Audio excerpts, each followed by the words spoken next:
Hello. Restart, Read Aloud by Gordon Korman. Today is Chapter 6, titled Brendan Espinoza. A prophet is not without honor, but in his own country and among his own kin and in his own house. That's a quote from the Bible, King James Version. It turns out this applies to YouTubers as well. Here I am, ready to shoot the greatest video in the history of humanity, and I can't get anybody to help me. Come on, guys, I plead with my fellow vidiots, members of Hiawassee Middle School's video club. You can't all have dentist appointments. It's against the laws of probability. All right, you got me, admits Hugo Verberg, raising his hands in surrender. I don't have a dentist appointment. The reason I won't help you is because you're completely out of your mind. What do you care? I shoot back. That's my problem, not yours. I'm not asking you to do the hard part. I just need someone to be my wingman. Shoshana, you'll help me, right? Not in a million years, is her reply. You're going to get yourself in trouble. I'll put your name on YouTube as a co-producer, I wheedle. Oh, good, she drawls. It'll help the cops spell my name right when we get arrested. I'm out, Brendan, and you'd better be out too if you had any sense. So it's no. No from Hugo, no from Shoshana, no from Barton, no from the whole video club. Mauricia even suggests that I should see a mental health professional. I slump against my locker, watching them walk away, deserting me.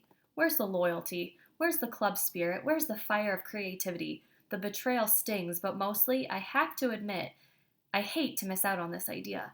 It could be the next thing that goes viral, but it can't go viral if it never gets made. I look around the crowded hall. Kids loading up backpacks for dismissal. Do I know anybody? Actually, I know just about everybody, but none of them will meet my eyes. I'm not the most popular guy at school.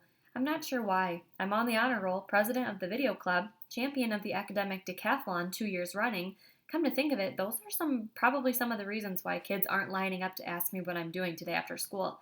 Nobody even acknowledges my existence. Then, out of the passing parade, someone notices me hunkered down by my locker. Oh man, it's Chase. That's all I need to put a finishing touch on this perfect afternoon. Bad enough I can't shoot my video, I don't need to hang by the waistband of my underwear off a peg in the girls' changing room. He pauses, frowning at me, as if trying to come up with where he remembers me from. It must be weird to walk around your own school knowing nobody when you should know everybody. A familiar face, even mine, must really stand out. The cafeteria, I supply. We almost had lunch together. I'm Brendan. His face relaxes into a sheepish smile of recognition. His arm sling is gone, and even his cuts and scrapes are fading. Chase, he introduces himself. I have to laugh. Everybody knows you. How can I forget that face that stared in so many of my nightmares? With Joel Weber gone, I might be next on the list of preferred targets. I should have told him my name was Harold. Too late now. On the other hand, the word is Chase is off the football team thanks to his head injury, and he certainly seems different than he was last year. Maybe that's because once you've cut a guy's chicken for him, he can never really be that scary again. So I try the impossible. Hey Chase, are you busy this afternoon? He shrugs. What have you got in mind? I push my luck. I'm shooting this video to put up on YouTube, but I need a wingman. Can you help me out? Part of me is screaming, abort, abort. It's one thing to coexist in a world with people like Chase Ambrose. It's quite another to recruit the guy for something nobody else will touch. He never actually says yes. He just goes with me. I explain on the way, and when I tell him how the video's going to go, he doesn't even tell me I'm nuts. He just laughs and asks if I'm kidding. Just because something is funny doesn't mean you treat it like a joke, I assure him. Comedy is serious business. If people are going to laugh at it, it will be because we worked hard at it and got it right. He actually seems to think that over. Yeah, I can see that. But I'm the one who's going in, right? I'm not the one that's going in, right? My doctor would freak out, not to mention my mom. Wow, Chase Ambrose has a mom. I always thought the popular people floated down to Earth in a column of pure light from the great space arc. It's all me, I promise. You just have to work camera too. We stop on my place to pick up the tricycle. Chase even takes it for a test drive down the street, practically cackling with mirth. I laugh too because he looks pretty funny. He's a tall guy, so as he pedals, his knees rise up around his ears. My mother comes out to investigate the ruckus. When she sees who I'm with, she practically is ready to dial 911. I can't really blame her. When the Chase of the world hang out with me, it usually means I'm about to be dangled by my feet out of a high, high window. It's fine, Mom, I soothe her. Chase is helping me on a video project. Good to meet you, Chase introduces himself politely. She's tight-lipped. Oh, we've met. I get Chase out of there before Mom says something I'll regret. We head downtown, taking turns alternating riding, pulling, and carrying the trike. Our destination? The shiny bumper car wash on Bell Street. I hand him the school flip cam and he goes off to distract the attendants. Chase is even better for this than one of my idiots because he's kind of the celebrity around town, not just a star athlete, but the son of the last star athlete. Plus, everybody's heard about his accident over the summer, so all the attention is on him. That leaves me free to sneak around the back and put on the headband with the other camera mounted on it, a waterproof GoPro I brought from home. Sneaking around the next car, I place the tricycle on the conveyor, bracing my wheels against the tire block that moves vehicles through the washing tunnel. Then I sit down on my trike, reach up to the camera, and hit record. My heart is pounding, and I'm tense with anticipation. This is it, the moment of truth. The conveyor pushes me, and the first blast of water hits. It's all I can do to keep from screaming. It's ice cold. Considering the research and planning I did to get ready for this stunt, it never occurred to me that they'd use cold water in a car wash. I take hot showers. Why wouldn't cars? The frigid blast has my heart beating so fast it's practically popping out of the top of my head. I try to tell myself to get used to it, but it's not possible. I'm hyperventilating to the point where I can't get any air in. Just when I'm about to pass out and topple off the trike, the water stops. Gasping for breath, I glance over to the observation area. Sure enough, there's Chase, filming. I experience a surge of relief. That's the only thing worse than going through this whole thing would be going through this for nothing. My reprieve is short-lived. The soap is next, pelting down on me like wet snow.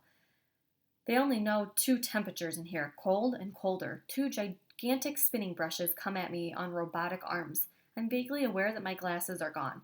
That's not important, though. I reach up and confirm that the GoPro is still strapped to my head. Out of the corner of my eye, which stings now from the suds, I see that Chase is still following along. He's hysterical with laughter, but the camera's steady in his hands, and that's the main thing. The rinse cycle is next. More hyperventilating, followed by a blast of wind that threatens to hurl me off the tricycle. Actually, it's great. It's the dryer and it's hot. Even better, it means I'm coming to the end. There should be light at the end of the tunnel, but I can't make out much. I lost my glasses when the brushes did their thing. When the door lifts, I pedal out of there, nearly running over Chase. He never stops filming, not even when the manager turns off the machinery and comes to chew us out.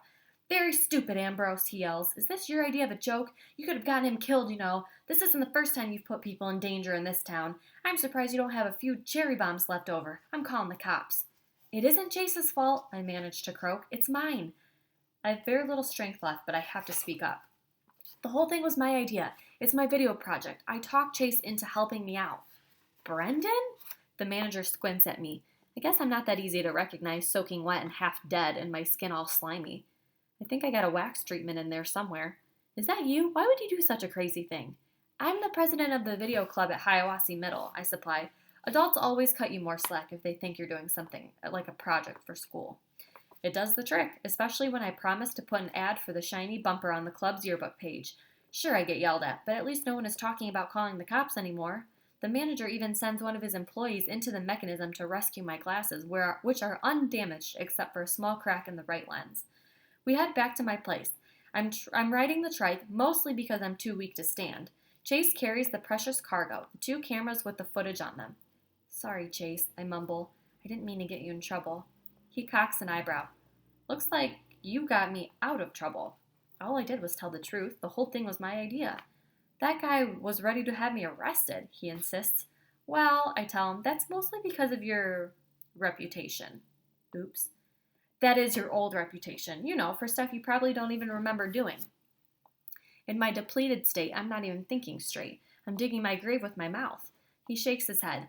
"My reputation wasn't what made the difference. That was all yours. You must be somebody pretty special around here to get that kind of reaction from a guy who runs a car wash." I'm blown away. My record as a nerd and goody two-shoes never seemed like much to me before. For sure it didn't compare to Chase's athlete, bad boy, big man on campus, but it was my reputation, not his, that got us out of a jam back there. At my house, we managed to sneak upstairs without Mom getting a look at her baby boy in such a state of disrepair. I'd never be able to recognize her that Chase didn't do that to me, or convince her that Chase didn't do that to me. A bully palooza where I was half drowned in the river and had my sunglasses smashed by a ball-peen hammer.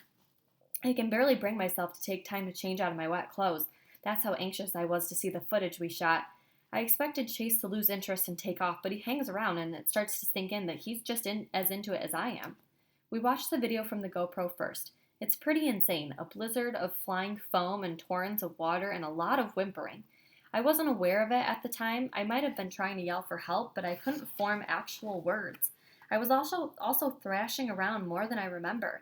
It's a miracle I stayed on the trike. The best part is that when the brushes come, it's as if I'm being attacked by two whirling monsters from where the wild things are. Next, we played Chase's footage from a viewing area next to the washing tunnel. There I am, clinging to the tricycle like it's the only thing keeping me from floating away into outer space. When the freezing cold water hits, my entire body writhes, belly dancer style, only at triple speed. And when the powerful dryer's on, you can see my skin pushed up against the bone structure of my skull. It's pure gold, and I have to say that a lot of that credit goes to Chase. He has got a real knack for camera work.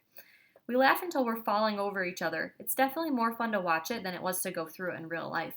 I showed Chase how to piece the video together on the computer, intercutting footage from both cameras for maximum effect.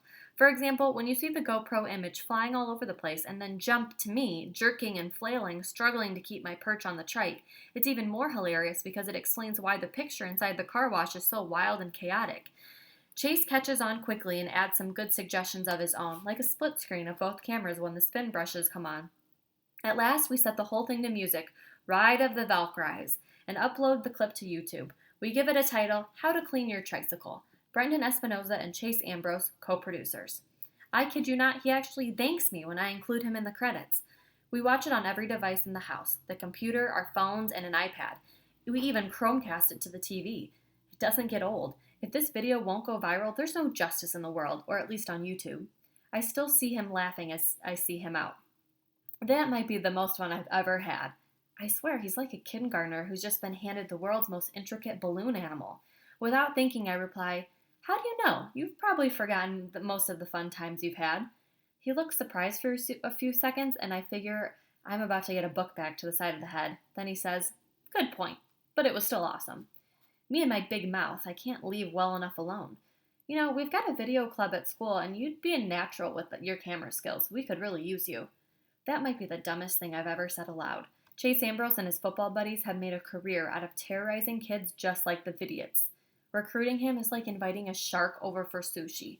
He grins at me. When's the next meeting? And that is chapter 6.